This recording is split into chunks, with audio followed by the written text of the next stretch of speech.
Dans le cadre de ses visites d'entreprise, le président de la Chambre de métier et de l'artisanat des Landes, accompagné d'une élue de la CMA et d'une représentante de son CFA, s'est rendu à Saint-Vincent-de-Tyrosse, chez deux artisanes qui travaillent le cuir. J'ai deux casquettes en fait. J'ai la casquette sellière harnacheur, où là je vais réparer les équipements des chevaux, du cavalier. Je vais travailler le cuir, le gros cuir plutôt. Et j'ai le côté sellière générale, entre guillemets, c'est-à-dire que je vais faire de la sellerie moto, bateau, médical, des bâches de pergola. Installée depuis 1 an rue des Compagnons à Saint-Vincent-de-Tyrosse, Julie Houdouin partage depuis quelques mois son atelier avec Marlène Liefog, maroquinière.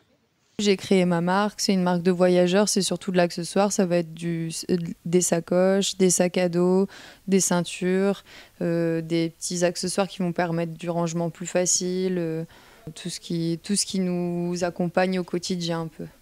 Et ma marque c'est Wakaipo.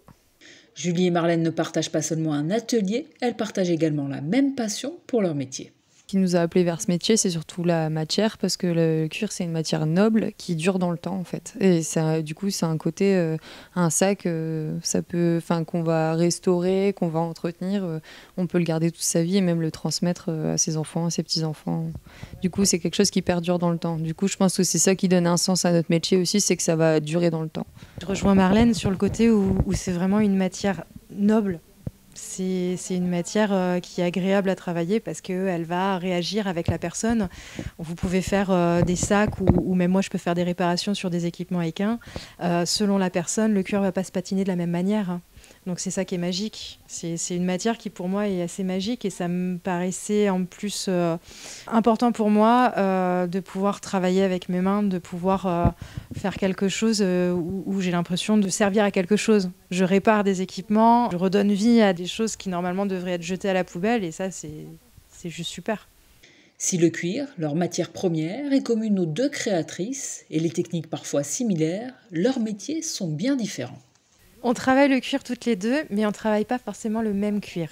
Moi, je vais travailler du cuir un peu plus épais et Marlène va travailler du cuir qui va être plus fin, Oui, un peu plus souple parfois. Et c'est vrai qu'on ne va pas en faire les mêmes choses.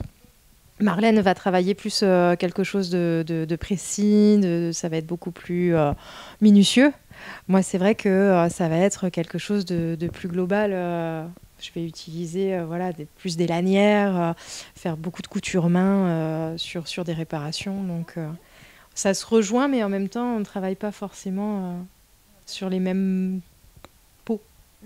Les deux artisanes font aussi bien des créations que des réparations et sont prêtes à vous recevoir pour tous travaux. Attention, il est préférable de les contacter avant de vous rendre à leur atelier.